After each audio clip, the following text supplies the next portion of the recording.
Assalamu alaikum 10th class. Hope you all would be fine. Today we will start our next chapter, chapter number 13, sport and movement.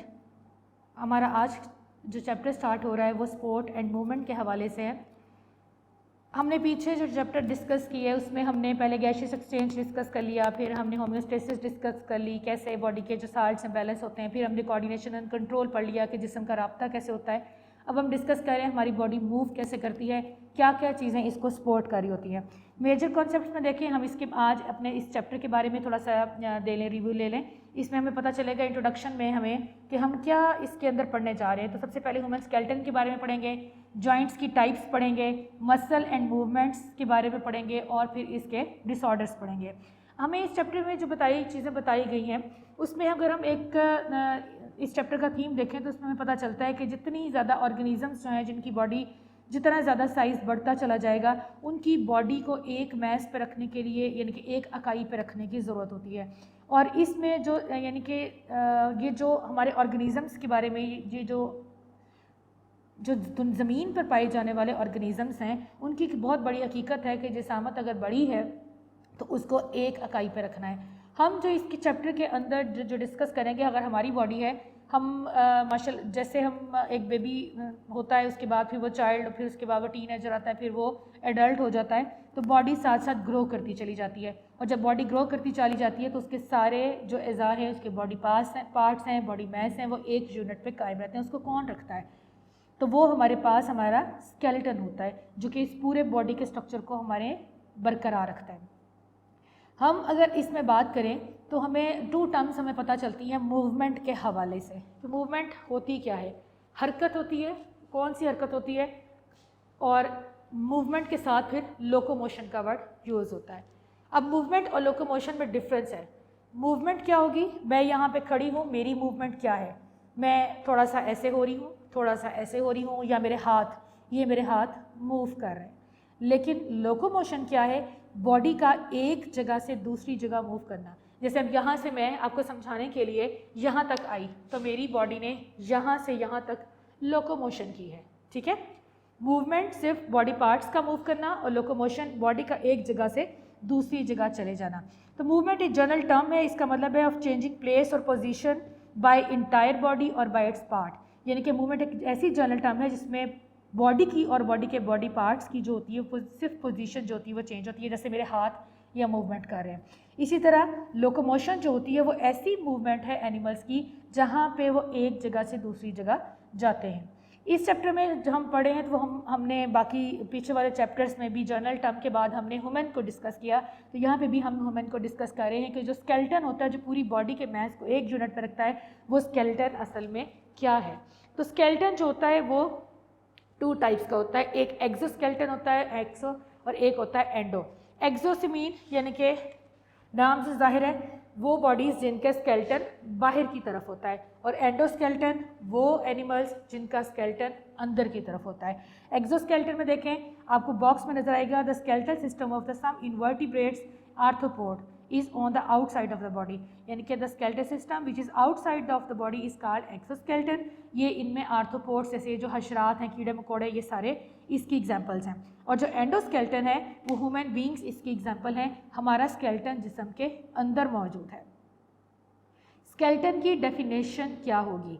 Skeleton ये क्या है? It is the framework of hard articulated structures that provide physical and physical support, attachment for skeletal muscles and protection for the bodies of animal. यानी कि ये एक ऐसा जोड़दार ये framework है हार्ड सख्त जोड़दार स्ट्रक्चर्स का, जिसका काम क्या है? फिजिकल सपोर्ट करना, स्केलेटल मसल्स के साथ अटैच होना और फिर बॉडी की प्रोटेक्शन भी करना। दूसरे वर्टिब्रेट्स की तरह हमारा भी जो वर्टिब्रेट्स में नॉर्मली ये जो स्केलेटन होता है वो अंदरूनी तरफ होता है, इसलिए इसको एंडोस्केलेटन कहते हैं। लिविंग बॉडी में जो होता है तमाम जिंदा जानदार चीज़ों में जो स्केलेटन होता है वो भी जिंदा होता है। यानी कि जब हड्डी टूटती है, हम कहते हैं कि हड्डी फ्रैक्चर हो गई या टूट गई, तो वो वहाँ पे दोबारा यानी कि उसके सेल्स जो होते हैं वो लाइव होते हैं, तो वहाँ पे वो दोबारा ग्रो करते हैं और हड्डी जो होती है वो जुड़ जाती है। इस सेंस में हम कहते हैं कि स्केलेटन भी जिंदा चीज़ है, वो भी ग्रो करता है, बढ़ता है आगे।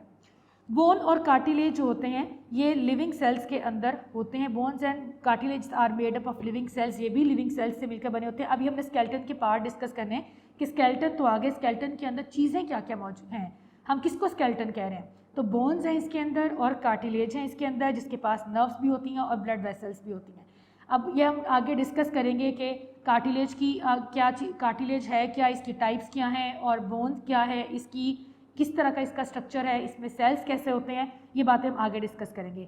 इसके अलावा कह रहे हैं कि ये जो हमारा जो स्ट्रक्चर होता है, इसके पास नर्व्स भी आती हैं, इसके पास ब्लड सेल्स भी होती हैं, ब्लड वेसल्स होती हैं, जिसकी वजह से हम कहते हैं कि ये ज़िंदा हैं, ये ग्रो भी करते हैं, यानी कि बढ़ते भी हैं, और इनके अंदर इनको रिपेयर करने की सलाहियत भी इनके अंदर मौजूद होती है। अगर वो हड्डी या कोई चीज़ टूट जाए, फ्रैक्चर हो जाए, तो दोबारा से वो ठीक हो भी जाती है।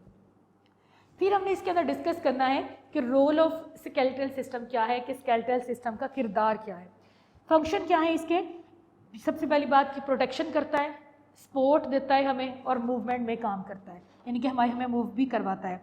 हमारी बॉडी के अंदर स्केलेटन मसल सिस्टम के बहुत ज़्यादा क्लोज होता है, जिसकी वजह से हमारी मूवमेंट होती है, यानी कि हमारा जो सिस्टम है इसके साथ साथ हमारे मसल्स अटैच हैं जो कि हमें मूव करने में मदद करते हैं। इसी तरह हमारे इंटरनल ऑर्गन्स की हिफाजत करता है, यानी कि अगर हम बाहर देखें तो हमें अपनी स्किन नज़र आएगी, हल्का सा एक फ्लैश यानी कि गोश्त नज़र आएगा, उसके बाद स्केलेटन नज़र आएगा, और उसके पीछे हमारे जो अज़ा हैं, जैसे हमारा हार्ट है, हमारे किडनीज़ हैं, हमारा ब्रेन है, ये सारा का सारा कहाँ पे है, स्केलेटन के अंदर मौजूद है, पीछे की तरफ मौजूद है। जैसे हम अपने इंटरनल ऑर्गन्स को देखें, हमारा जो ये वाला हमने कहा था कि ये हमारी क्रेनियम है, यानी कि जो खोपड़ी है हमारी, ये भी हमें बाहर हड्डी नज़र आती है, इसके अंदर क्या मौजूद है, हमारा ब्रेन मौजूद है।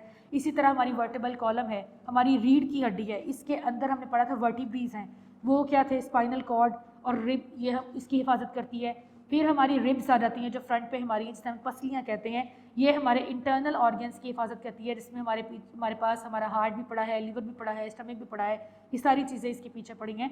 तो ये जो स्केलेटन है हमारी प्रोटेक्शन भी करता है। वर्टिबल कॉलम जो होती है वो हमारी बॉडी को, यानी कि हमारी पूरी जो हमारी बॉडी है उसको स्ट्रेट खड़ा रखने में भी मदद करती है, बॉडी मास को सपोर्ट भी करती है। ये तो हमारा आज का जो था वो जर्नल एक इसका था,